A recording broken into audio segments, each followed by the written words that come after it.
Good morning, everyone, and welcome to the 2024 Women's Forum Global Meeting. Thank you all for being here today. My name is Nannette Dufour, but please don't let my name fool you. I am from Detroit. It is really an honor and a joy to be here today. I'm quite thrilled and also slightly nervous because I'm standing before you today as the forum's new president. And I say new with acute awareness of the monumental work that has been done before me, the connections that have been made, the inspiration that has been provided, and to the previous presidents, Aude, Véronique, Clara, and Gabrielle, I say thank you. It's because of your work that I have the privilege of standing here today.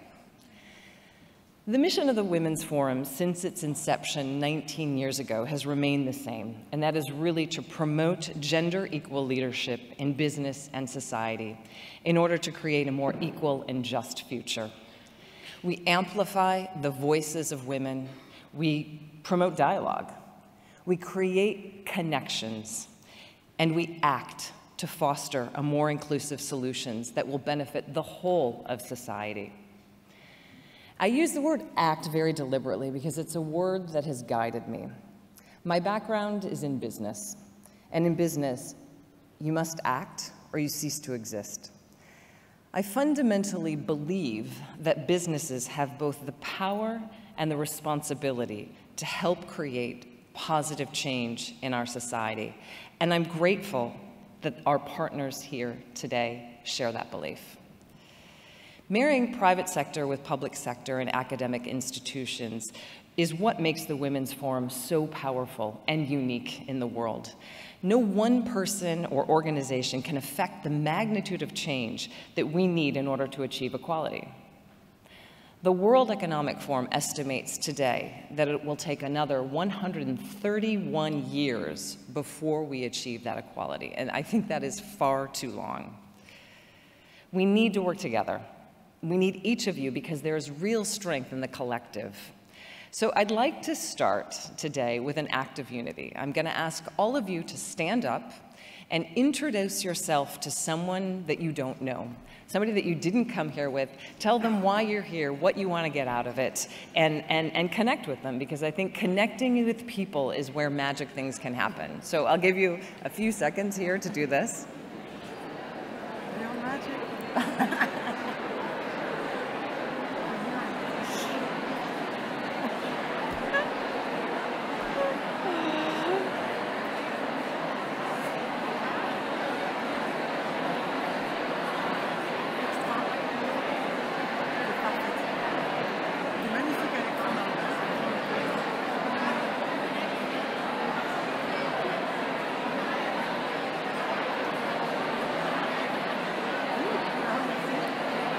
Ah, yeah.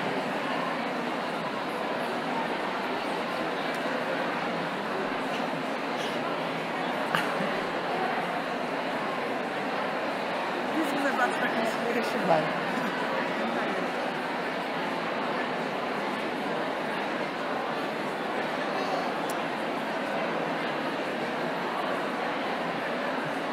Sorted out. Okay. Okay. All right, I am going to ask you to stop connecting. Too much connection. We have 2 days to connect.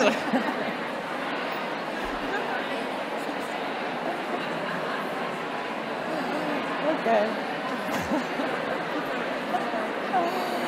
All right. I need a glass today. All right. Okay. What a connection. All right. Thank you. I'm going to ask the connecting to be continued. Okay. You will? Right.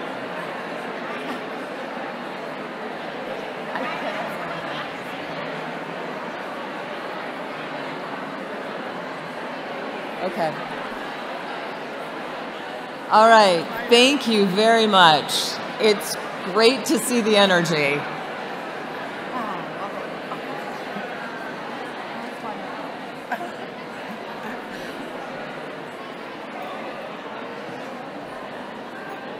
All right, thank you so much. I love the energy, I love the connectivity. Again, I think that connections is one of the reasons we're here.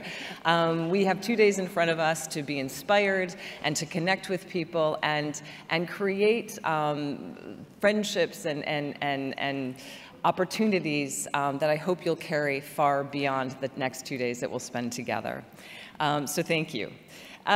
Given the state of the world, we think that it's quite fitting that the theme of this year's Women's Forum Global Meeting is reconciliation. And when we talk about reconciliation, we talk about reconciliation with the past, of course, which we can extend to the recent past, or of course, way back to the beginning, where human civilizations were formed and where men and women were first assigned roles and patriarchal structures began to emerge that we continue to feed. We can talk about reconciliation across genders, ethnicities, and religions to make peace at a time when so much of the world is angry or suffering or at war. And I think the performance we just saw really highlighted that. We can talk about reconciliation between two seemingly opposite forces, like AI and humanity, or planetary wellness and profitability. How do we reconcile those things? These are not easy questions. And when we think about reconciliation and the fact that it comes from the Latin word conciliare, which means to assemble or convene or unite, as we are here today. And it's not just about the restoration of friendly relations. It's also about making things good again. It's about repair. And so how do we repair? And these are all subjects we'll be touching on. From a diplomatic or a political point of view, we may identify elements from different points of view and demonstrates the ways in which they're complementary or mutually enhancing. I think that's what we mean when we talk about reconciliation of differences. From an economic or a technological view, we might look to reconciliation in terms of the alignment or consistency in systems, speaking the same language, as it were, so that we can really drive efficiency and productivity. And this form of reconciliation has become increasingly pressing in recent years as the ubiquity of AI continues to grow.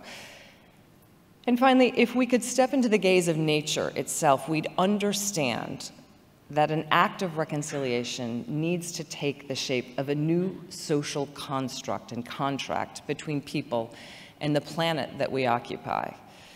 We're here as guests, and we need to act like it, respecting and nourishing nature.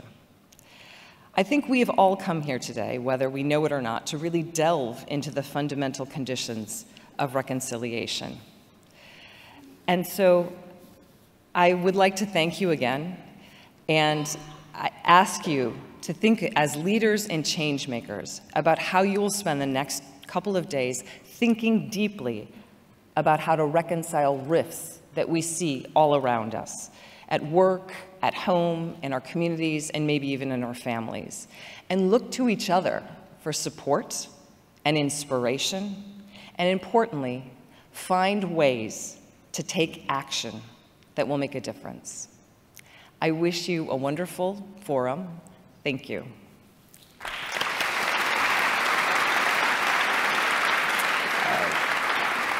And now it gives me great pleasure to ask my partner, Leïla Grison, to share a few words.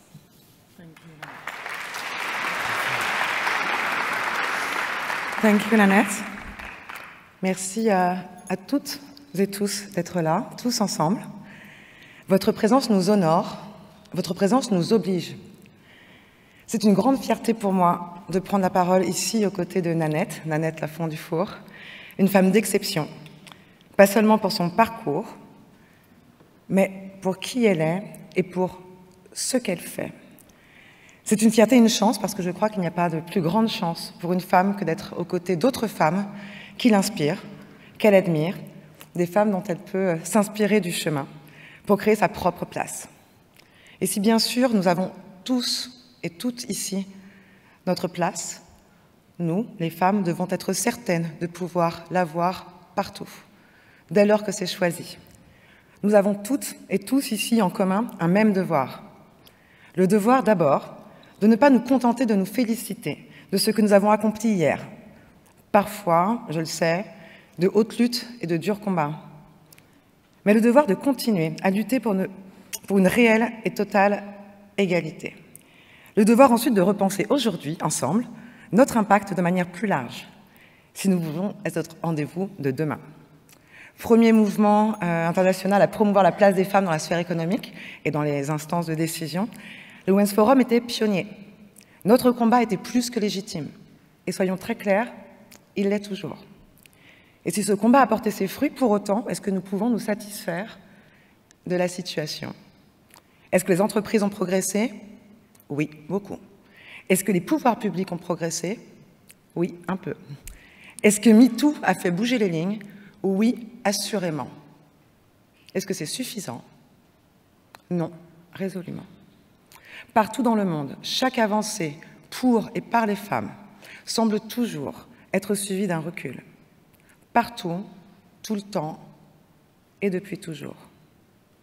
L'évolution des droits des femmes et de leur juste et pleine place dans la société est sans nul doute la transition la plus lente de l'histoire de l'humanité. Femmes et hommes, chers alliés de l'humanité, nous allons bâtir notre époque.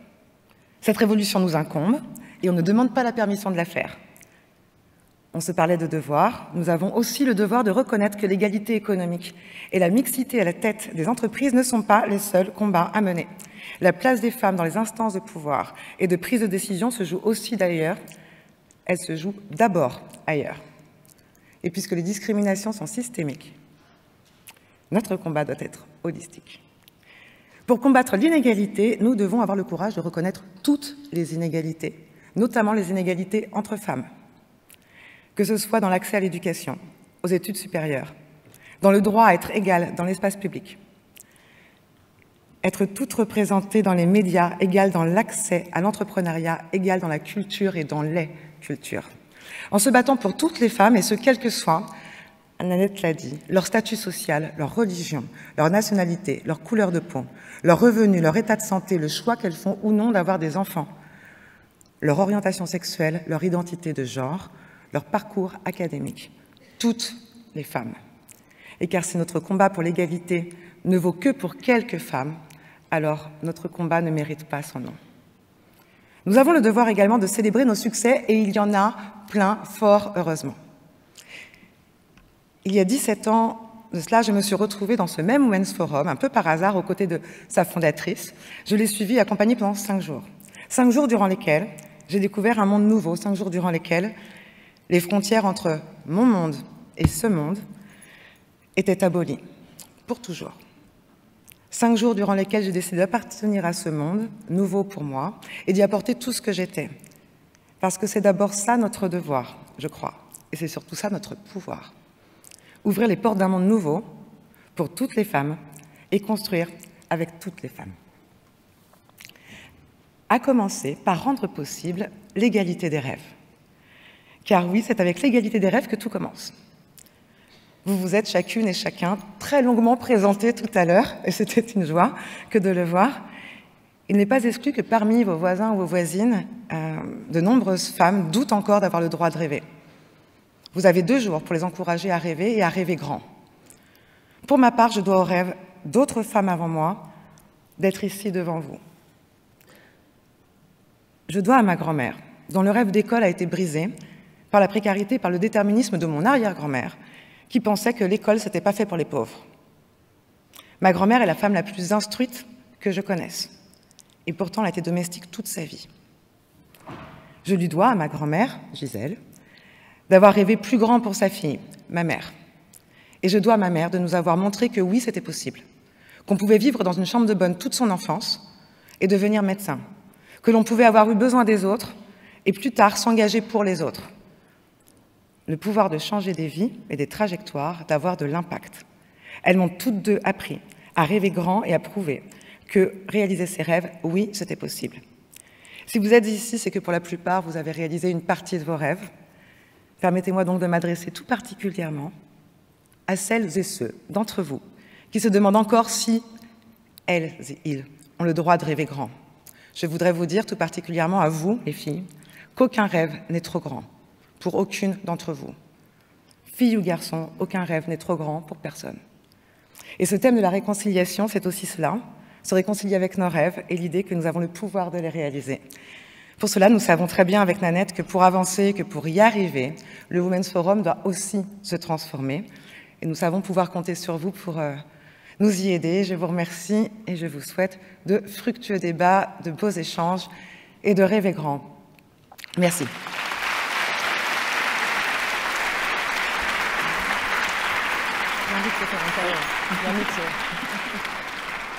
Well, thank you so much for sharing your vision for the forum with us this morning, but also for sharing all those emotions with us this morning. As you mentioned, Nannette, are we going to wait 130 years or more to have equal economic, social, leadership opportunities? And as you pointed out, Leïla, this would make it the slowest transition in the history of mankind. But I guess the answer is no. But thank you so much for this very inspiring speech and opening remark. Thank you so much. Nannette Dufour and Leïla Grison.